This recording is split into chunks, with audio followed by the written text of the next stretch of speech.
Tanguay Électronique, en première ligne.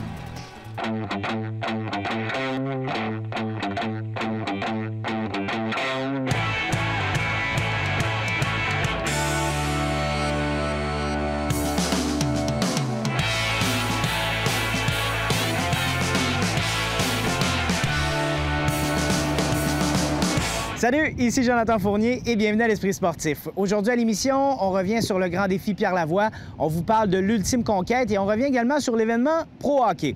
Tout d'abord, vendredi dernier avait lieu en conférence de presse le dévoilement de l'identité du nouvel entraîneur-chef du Blizzard Hockey Midget 3A. C'est un bonhomme qu'on connaît bien ici même à l'Esprit sportif.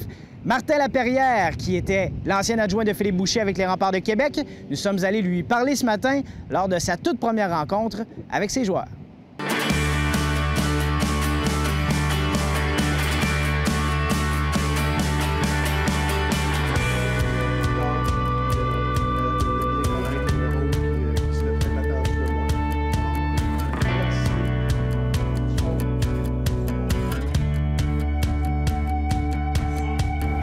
De travailler avec vous autres. C'est une opportunité incroyable qui s'offre à moi.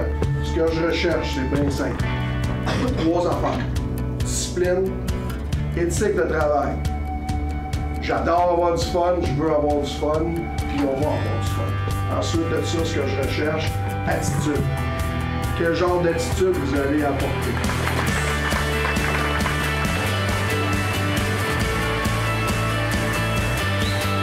Une fois que j'ai eu la rumeur que Brian quittait, savoir un petit peu, m'informer du programme, comment ça fonctionnait, s'il y avait peut-être l'intérêt.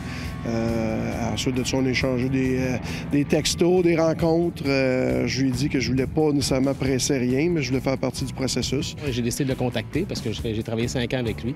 Et c'est comme ça qu'on a commencé à discuter ensemble. Lui, il voulait faire un peu le tour, voulait faire quand même évaluer un peu les postes disponibles un peu partout dans le junior majeur. Et plus le processus avançait, mais plus il y avait un intérêt pour le séminaire, le défi qui s'annonçait pour lui. Puis de fil en aiguille, bien, là, je voyais vraiment qu'il était motivé à tout ça. C'est devenu comme notre homme, puis très satisfait que ce soit lui qui a pris la décision de s'en venir avec nous. Est-ce que le fait de pouvoir rester à Québec, ça pesait dans la balance? Absolument. Je suis très bien à Québec. La famille est bien aussi à Québec. Je reste aussi un petit peu dans la famille. Alors ça, c'est intéressant. Mais vraiment, le défi m'intéressait. C'est une bonne organisation, une très bonne école. Alors de pouvoir continuer d'en faire du hockey, de le faire à temps plein et puis essayer de transmettre mon expérience aux joueurs, continuer de les développer, c'est vraiment le défi qui m'intéressait. On ne sait jamais où ça peut mener après ça. Martin, c'est un très grand communicateur. Avec les Remparts, il était très proche des joueurs, s'occupait aussi des études des joueurs, donc il travaillait beaucoup de près avec eux. C'est un grand communicateur. Mais Martin, il vient d'une famille de joueurs de hockey. Son père jouait dans la Ligue nationale, il était assistant-entraîneur pendant 40 ans. Son frère est joueur de hockey, entraîneur. Donc, depuis qu'il est jeune, il baigne dans le hockey. Ça fait partie de sa vie. Et ça, dans ce temps-là, c'est très bon pour les jeunes parce que cette passion-là, il peut le transmettre très facilement. Puis comme il est très bon communicateur, il va être près de ses joueurs, tout en ayant un coach qui va être quand même assez rigide. Puis la discipline, pour lui, c'est très important. Tu as fait les deux dans le passé. Quelles sont les grandes différences entre un bonhomme midget 3A et un jeune homme junior majeur? Bien, ça commence avec la maturité. C'est certain qu'ils entretiennent un certain rêve qu'on veut continuer d'entretenir et développer. Les attentes de chacun. Écoute, je vais avoir mes attentes au niveau de l'éthique de travail, au niveau de la discipline. Après ça, c'est de rendre ça plaisant. Je pense que ça va être un partenariat avec eux autres. Dans le midget, je crois que ça va être juste au niveau de la maturité qui va être développée. Il y a eu Serge Beausoleil quand même qui avait beaucoup d'expérience à ce moment-là. Il y avait quand même Brian Zuck qui avait beaucoup de vécu dans le hockey mineur. Mais si on parle d'un gars qui était dans le junior majeur, de mémoire, moi, ce que je me rappelle, qui était quand même 11 ans dans le junior majeur, même 12, c'est sûr que c'est dur à battre au niveau de l'expérience, du contact avec les jeunes. Et surtout l'expérience, le fait d'avoir travaillé avec Patrick pendant 6-7 ans. 8 ans, ça amène un bagage aussi qui est très, très, très important. Quelles sont les premières choses qu'on dit à un jeune midget 3 quand il va rencontrer son entraîneur-chef? Premièrement, c'était important pour moi d'avoir le contact avant qu'il quitte pour l'été. Un petit peu mes attentes, comment je vois ça l'année prochaine. Peut-être ce que je m'attends à ce qu'il fasse un petit peu cet été aussi. Alors, c'est vraiment d'avoir un petit contact pour que tout le monde soit à l'aise et qu'il soit prêt au mois d'août. Et le calendrier pour le Blizzard, ça ressemble à quoi, là, justement? Quelques congés, puis ça revient? Bien, le 7 août, ça va être vraiment l'ouverture du camp. Alors, il va y avoir des pratiques, il va y avoir des matchs hors concours, il y a des listes à respecter. C'est tout nouveau pour moi, là, ça a changé depuis une vingtaine d'années. Sauf que je pense que je vais être bien appuyé là, avec les adjoints et puis l'administration à ce niveau-là. Merci beaucoup. Merci.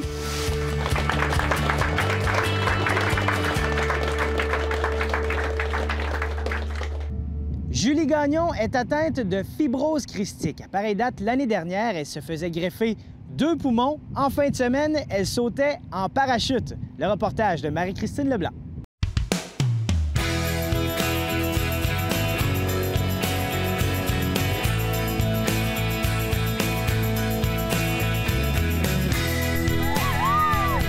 Gagnon réalisait un rêve après 5 ans d'attente. Un premier saut en parachute qui avait dû être annulé en raison de ses problèmes de santé. À cette époque-là, je lui ai promis que si elle redevenait en forme, j'allais la faire sauter. Puis c'est pour ça qu'on est ici aujourd'hui, pour faire un saut à couper le souffle pour fêter des nouveaux poumons. Le meilleur conseil qu'on donne aux gens qui sautent pour la première fois, c'est quoi? Oh, c'est se laisser aller. C'est d'en profiter.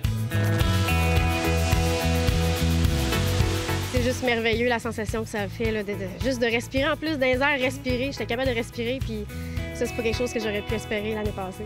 La jeune femme atteinte de fibrose kystique a été greffée des poumons il y a 1 an, presque jour pour jour. Très bien été. C'est incroyable ce que le don d'organes peut procurer pour vrai.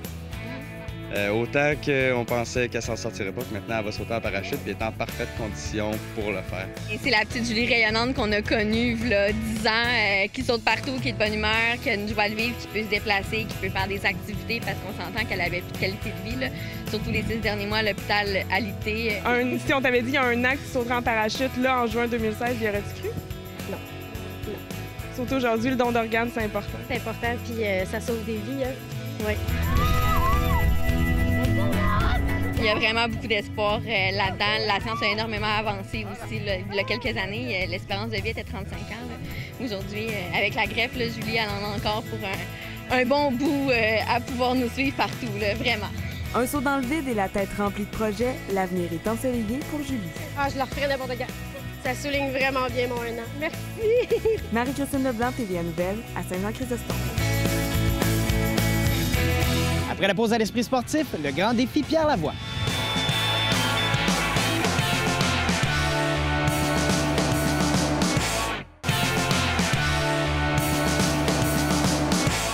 Le grand défi Pierre Lavoie avait lieu en fin de semaine. Tout près de 1000 cyclistes sont partis de Saguenay jeudi pour arriver dimanche après-midi au Stade olympique.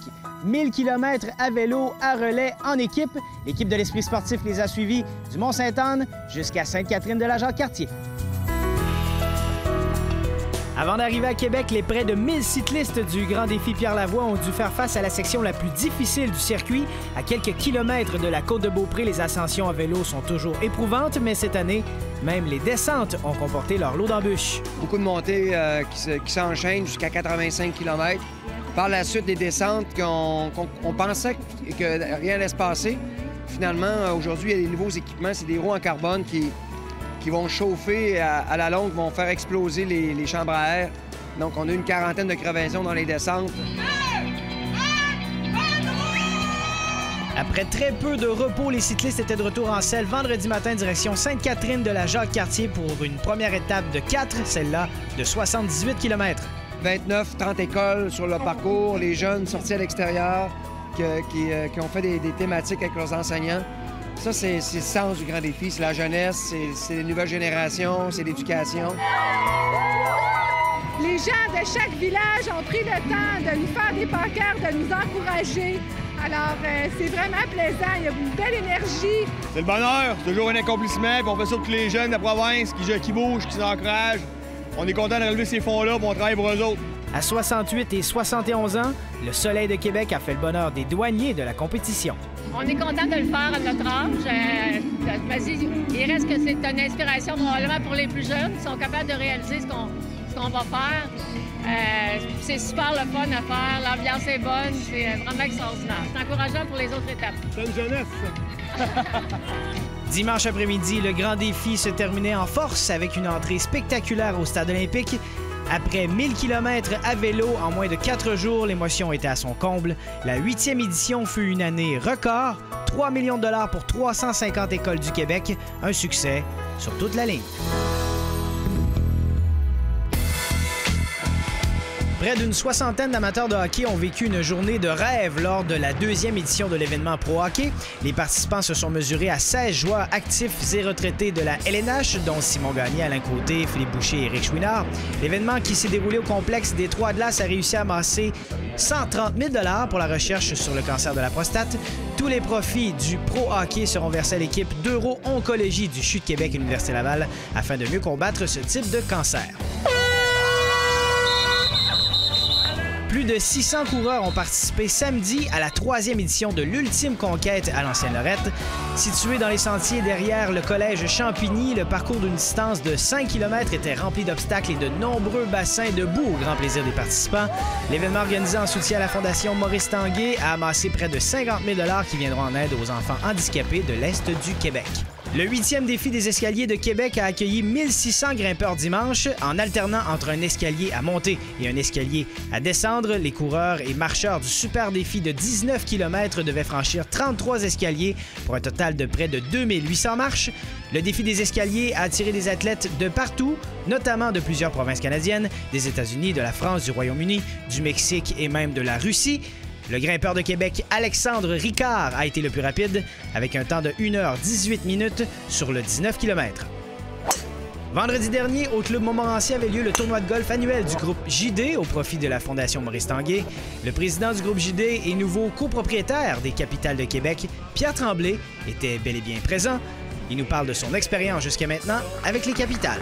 C'est un grand bonheur. Écoute, j'aurais jamais pensé même demander à Jean Tremblay la permission de devenir actionnaire avec lui des Capitales. Écoute, c'est un honneur pour moi, j'aime ça. Je suis un fan de sport, je suis un fan de baseball. Puis écoute, c'est un rêve que je n'osais même pas caresser. C'est un plaisir fou. C'est une implication sociale extraordinaire. Les gens l'apprécient beaucoup. Puis les Capitales, c'est un merveilleux véhicule économique pour la Ville de Québec. Puis moi, je suis content d'être là.